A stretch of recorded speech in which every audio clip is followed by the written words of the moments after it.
নমস্কার বন্ধুরা, বিভাস হোমলি কিচেনে তোমাদের সকলকে স্বাগত জানিয়ে আজকে নিয়ে চলে এসেছি ঠান্ডাই আইসক্রিম। ঠান্ডাই পাউডার দিয়ে ঠান্ডাই আইসক্রিম তৈরি করব।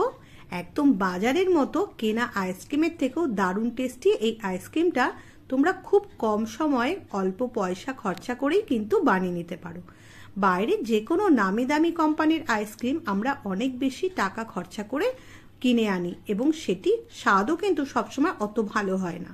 তাই বাইরের থেকে না কিনে ঘরেই কিন্তু দামি দামি কোম্পানির মতো আইসক্রিম খুব কম পয়সা খরচা করেই কিন্তু বানিয়ে নেওয়া যায় এবং বাজারের কেনা আইসক্রিমের থেকেও কিন্তু খুব বেশি টেস্টি হয়।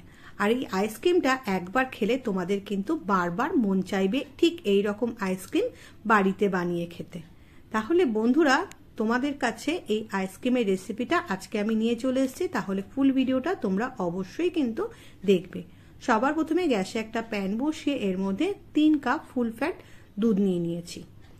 দুধটা নেওয়ার পরে গ্যাসটা আমি অন করে দিচ্ছি, দিয়ে এখন আমি ভালো করে নেড়ে নিচ্ছি। নাড়তে নাড়তে দুধটা যখনই এরকম ফুটে উঠবে তখন গ্যাসের ফ্লেমটা কমিয়ে দিয়ে এর মধ্যে 3 টেবিল চামচ চিনি দিয়ে দিলাম।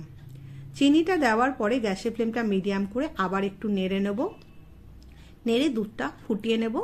এর মধ্যে এখন ঠান্ডাই পাউডার, যেটা আমার আগের ভিডিওতে তোমরা পাবে, এই ঠান্ডাই পাউডার আমি 4 টেবিল চামচ এর মধ্যে দিয়ে কন্টিনিউ নাড়তে থাকবো। এই সময় গ্যাসের ফ্লেমটা মিডিয়ামে করে এই ঠান্ডাই পাউডার দিয়ে দুধটা জাল দিতে থাকবো। দুধটা জাল দিতে দিতে যখন দুধটা অনেকটাই শুকিয়ে আসবে তখন এর থেকে যে কেশরের রংটা আছে সেটা বেরিয়ে চলে এসছে। ভালো করে ফুটিয়ে নিয়েছি। এইবার এর মধ্যে এখন আমি দিয়ে দেব 1/4 কাপ মিল্কমেড। এর মধ্যে 1/4 কাপ মিল্কমেড দেওয়ার পরে কন্টিনিউ নাড়তে থাকবো। এই সময় গ্যাসের ফ্লেমটা আবার মিডিয়ামে করে দেব, দিয়ে কন্টিনিউ নাড়তে নাড়তে দুধটা জাল দিয়ে একদম 3 কাপ দুধকে আমরা 2 কাপের থেকেও একটু কমে পরিণত করে নেব। যখন এই রকম জাল দিয়ে দুধের কালারটা এরকম চলে আসবে আর এটা ঘন হয়ে যাবে তখন গ্যাসের ফ্লেমটা আমি বন্ধ করে নিয়ে এইভাবে নাড়তে নাড়তে দেখুন এটা কতটা ঘন হয়ে গেছে। এখন গ্যাসের ফ্লেম বন্ধ করে দিয়েছি। এবার এটাকে ঠান্ডা করে নেব। এদিকে একটা বাটির মধ্যে আমরা 1 কাপ ফ্রেশ ক্রিম নিয়ে নিয়েছি। ফ্রেশ ক্রিমটা আমি একদম ফ্রিজের চিল্ড ফ্রেশ ক্রিম নিয়েছি। একটা ইলেকট্রিক বিটার দিয়ে এই ফ্রেশ ক্রিমটা আমি বিট করে নেব মিনিট 5 মতো। 5 মিনিট বিট করার পরেই কিন্তু ফ্রেশ ক্রিমটা অনেকটা ঘন হয়ে আসবে। যদি 5 মিনিটের না হয় তাহলে আরো 1 থেকে 2 মিনিট বেশি করবেন। যখন এই রকম ঘন একদম ফ্লফি হয়ে যাবে দেখুন এটা কতটা ফুলে গেছে। এই সময় উইক্সটা বন্ধ করে দেবো আর এটা কতটা ফেটিয়ে একদম ক্রিম হয়ে গেছে সেটা আপনাদের দেখাচ্ছি তুলে। দেখুন এই রকম ফেটিয়ে নিতে হবে। ফ্রেশ ক্রিমটা যত ভালোভাবে ফেটবে ততই কিন্তু এটা খেতে বেশি টেস্টি হবে। এখন এর মধ্যে আমি 2 টেবিল চামচ মিল্কমেড দিয়ে দিলাম। মিল্কমেডটা দেওয়ার পরে একটা স্প্যাচুলা দিয়ে মিল্কমেডটা এর মধ্যে মিশিয়ে নেব।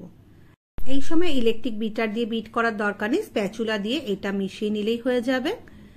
খুব ভালো করে মিশিয়ে নেওয়ার পরে আমরা যে ঠান্ডাই মিক্সচারটা দুধের মিক্সচারটা তৈরি করেছিলাম এটা ঠান্ডা হয়ে গেছে। এখন এই মিক্সচারটা এই ক্রিমের মধ্যে মিশিয়ে দিচ্ছি।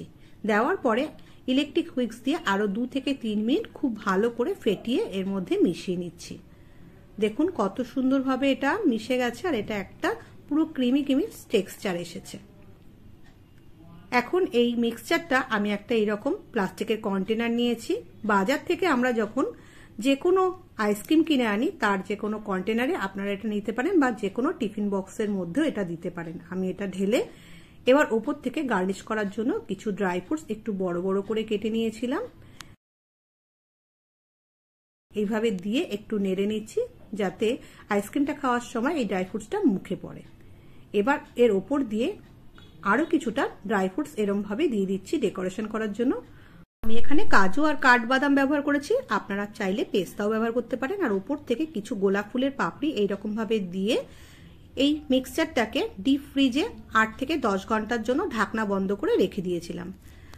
10 ঘন্টা পরে আমি এটা বের করেছি। দেখুন কত সুন্দর জমেছে আর এটা দেখতে কিন্তু দারুণ হয়েছে। আমি আইসক্রিমটা এইভাবে তুলে নিচ্ছি। দেখুন কত সুন্দর এটা আইসক্রিম কিউবের মধ্যে চলে এসছে আর কত সুন্দরভাবে এটা উঠে যাচ্ছে। খুবই ক্রিমি টেক্সচারটা এসেছে।